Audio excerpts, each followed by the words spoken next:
Nahanap na ang lahat ng ninakaw na bahagi ng imahe ng Birheng Maria at Santo Niño sa Guagua, Pampanga. Naaresto ng pulisya ang lalaking nagtangkang magbenta sa mga ninakaw na bahagi. Makibalita tayo kay Jet Arceliana. Linggo ng madaling araw nang nakawin sa simbahan ng Betis sa Guagua, Pampanga ang ilang bahagi ng imahen ng Nuestra Señora de la Consolación de Corea. Kahapon, isang lalaking nagpakilalang si Nino Domingo ang naaktuhang nagbebenta sa isang silver workshop sa Caloocan City ng ulo at mga paa at kamay ng rebulto ng Santo Niño na bahagi ng Nuestra Señora de la Consolación de Corea. Naghinala raw ang may-ari ng shop na nakaw ito kaya nagsumbong siya sa mga nagpapatrolyang pulis sa lugar.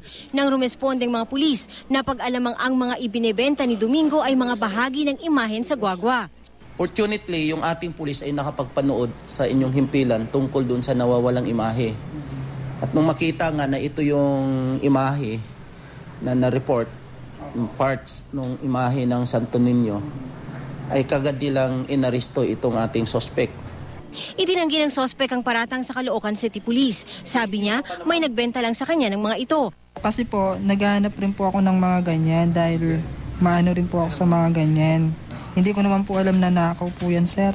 Dinala ng mga pulis ang mga nawawalang bahagi ng Santo Niño sa simbahan ng Betis pasado alas 10 kagabi. Na-turn over na rin kagabi sa Guagua Police ang sospek.